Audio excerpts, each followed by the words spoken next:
반갑습니다, 여러분. 오늘 우리는 진짜 흥미롭고 또 우리 삶에 너무나도 본질적인 질문 하나를 던져보려고 합니다. 바로 기쁨에 대한 건데요. 전재훈 목사님의 신앙 변증 텍스트를 바탕으로 도대체 진짜 기쁨이란 게 뭔지, 우리는 왜 살면서 그 기쁨을 잃어버리곤 하는지, 그리고 가장 중요한 어떻게 그걸 다시 되찾을 수 있는지 아주 깊이 있게 파헤쳐 볼 겁니다. 자, 준비되셨죠? 바로 들어가 보겠습니다. 이 자료를 보면서 제가 가장 놀랐던 포인트가 하나 있는데요. 우리가 보통 기쁨을 좋은 일이 생기면 따라오는 보너스 같은 감정이라고 생각하잖아요. 그런데 그게 아니라는 겁니다. 웨스트민스터 소유리 문답을 보면 기쁨은 인생의 부가적인 옵션이 아니라 우리가 창조된 목적 그 자체라고 아주 단호하게 말합니다. 그러니까 하나님을 즐거워하는 것, 그게 바로 우리 인간의 본래 자리이자 부르심이라는 거죠. 정말 놀라운 관점의 전환 아닌가요?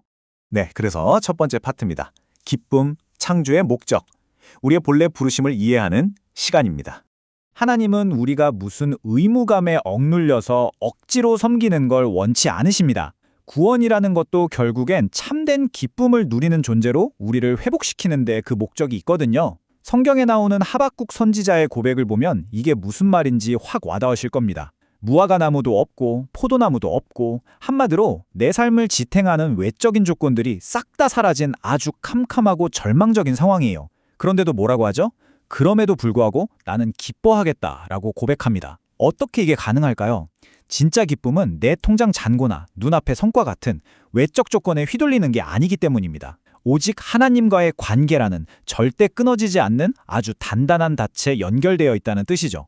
이걸 명확하게 뒷받침해주는 구절이 바로 갈라디아서 5장 22절입니다.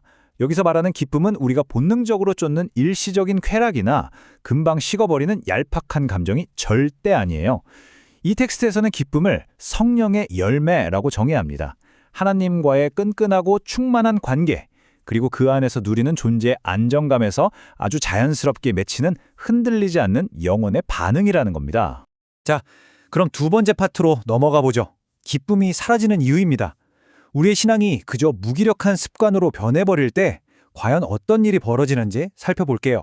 솔직히 우리 모두 이런 경험 한 번쯤 있지 않나요? 분명히 믿음 생활은 계속하고 있는데 어느 순간 예배가 그냥 익숙한 기계적인 루틴이 되어버리고 기도는 힘이 없고 찬양을 불러도 가슴이 쿵쾅거리지 않는 그런 멍한 영적 마비 상태 말입니다. 기쁨이 싹 사라지고 무력함이 덮칠 때 아마 많은 분들이 속으로 이렇게 질문해 보셨을 겁니다. 아, 내가 식은 걸까? 나 하나님이랑 너무 멀어진 거 아니야? 이렇게 자책하면서 혼란스러워하죠. 이 자료는 우리의 이런 뼈아픈 속마음을 너무나도 정확하게 그리고 아주 따뜻하게 짚어내고 있습니다. 그럼 도대체 왜 이런 일이 생기는 걸까요? 전재훈 목사님은 아주 구체적으로 4가지 이유를 꼽습니다. 첫 번째, 너무 바쁜 일상에 치여서 하나님과의 교제가 줄어들어버린 느슨해진 관계입니다. 두 번째는 세상의 자극이에요. 자극적인 컨텐츠나 사람들의 인정에 휩쓸리다 보면 아주 잠깐 짜릿하고 나서 결국엔 엄청난 공허함과 죄책감만 남게 되거든요. 세 번째는 질병이나 경제적인 문제 같은 길어진 고난입니다. 고통이 꼬리에 꼬리를 물면 당연히 마음의 문이 닫히고 기쁨도 숨어버리죠. 마지막 4번째는 정말 흔한 건데 바로 남들과 나를 끊임없이 비교하면서 나는 왜 이것밖에 안 될까 하고 스스로를 깎아내리는 비교의식과 열등감입니다. 여기서 우리는 진짜 중요한 신학적 통찰 하나를 건지게 됩니다. 바로 기쁨이라는 게 단순히 주어진 상황이 뚝딱 만들어내는 결과물이 아니라는 사실이에요. 철저히 우리가 무엇을 바라보고 어떻게 기대하는가 하는 시선에 달려 있다는 거죠. 로마서 5장의 내용을 빌려 설명하자면 똑같이 힘든 고난을 겪고 있어도 그걸 그냥 내 인생의 완전한 절망이자 실패로 볼 수도 있고 반대로 인내와 소망을 빚어내는 하나님의 특별 훈련 과정으로 해석할 수도 있다는 겁니다. 결국 그 시선의 차이가 내 안에 기쁨이 있느냐 없느냐를 완전히 결정지어버리는 셈이죠. 이제 세 번째 파트입니다. 세상의 기쁨 대 하나님의 기쁨. 우리 마음속에서 엎치락 뒤치락 경쟁하는 2가지 욕망을 비교해 보겠습니다. 이 텍스트를 보면 우리 마음을 차지하려고 싸우는 2 종류의 기쁨을 아주 기가 막히게 대조해 놨어요. 한번 잘 생각해 보세요. 세상의 기쁨은 보통 성취, 사람들의 인정, 돈, 이런 데서 오잖아요. 반응 속도도 엄청 빠르고 강렬합니다. 하지만 문제점은 휘발성이 너무 강해서 금세 텅 빈 것 같은 허무함이 밀려온다는 거예요. 그래서 결국엔 계속해서 더 크고 센 자극을 찾게 되죠. 반면에 하나님의 기쁨은 아주 조용하고 깊숙합니다. 상황이 이리저리 흔들려도 요동치지 않아요. 왜냐하면 철저하게 하나님과의 관계, 그리고 내가 그분의 뜻 안에 안전하게 있다는 그 깊은 확신의 굳건히 뿌리를 내리고 있기 때문이죠. 애초에 뿌리 자체가 완전히 다른 겁니다. 네 번째 파트, 항상 기뻐하라는 말씀에 대한 흔한 오해입니다. 억지 긍정이라는 그 무거운 짐에 대해 이야기해보죠.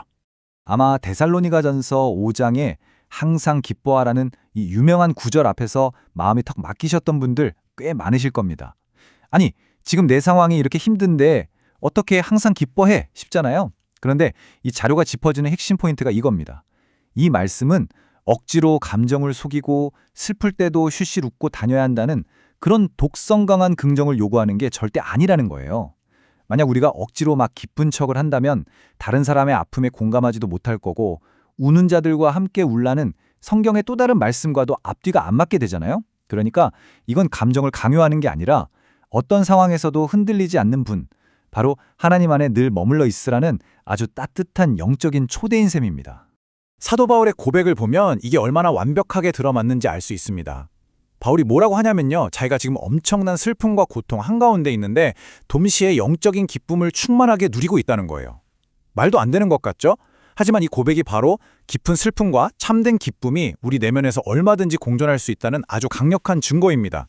그러니까 눈물 한 방울 안 흘리는 로봇 같은 신앙이 아니라 눈물이 앞을 가리는 상황 속에서도 절대 꺼지지 않는 깊은 신뢰와 소망, 그게 바로 성경이 말하는 진짜 기쁨이라는 거죠. 자, 이제 마지막 5번째 파트입니다. 기쁨을 회복하는 길, 다시 근원으로 돌아가기. 그렇다면 우리가 잃어버렸던 그 진짜 기쁨, 도대체 어떻게 다시 찾을 수 있을까요? 텍스트의 결론은 아주 심플합니다. 모든 해답은 근원에 있다는 거예요. 요한복음 15장에 나오는 예수님의 말씀을 떠올려 보세요. 기쁨은 우리가 막 억지로 쥐어짜내서 공장처럼 찍어내는 게 아닙니다. 우리가 주님의 품 안에 머물면서 그분과 매일매일 동행하다 보면 나뭇가지에 사과가 열리듯이 아주 자연스럽게 맺히는 결과물이라는 겁니다. 관계가 회복되면 기쁨은 당연히 따라올 수밖에 없는 거죠. 마지막으로 이 자료가 우리에게 던지는 아주 깊고 위로가 되는 질문 하나를 나누면서 마무리하고 싶습니다. 혹시 지금 기쁨을 잃어버려서 영적으로 꽉 막힌 것 같은 답답함을 느끼고 계신가요? 그렇다면 그 메마름이 결코 여러분이 신앙생활에 실패했다는 뜻이 아닐지도 모릅니다. 오히려 이제 그만 방황하고 다시 내게로 돌아오라고 부르시는 하나님의 아주 부드럽고 다정한 신호라면 어떨까요? 여러분의 기쁨은 절대 완전히 사라진 게 아닙니다. 그냥 잠시 길을 잃었을 뿐이죠. 기쁨의 근원이신 그분께 다시 방향을 돌리는 바로 그 순간, 멈춰있던 그 기쁨의 생수가 다시 폭포수처럼 흐르기 시작할 겁니다. 자, 오늘 이 시간이 여러분이 잃어버렸던 그 본래의 기쁨을 다시 찾아 나서는데 작은 불씨가 되었기를 바랍니다. 과연 여러분은 오늘 누구에게로 돌아가시겠습니까?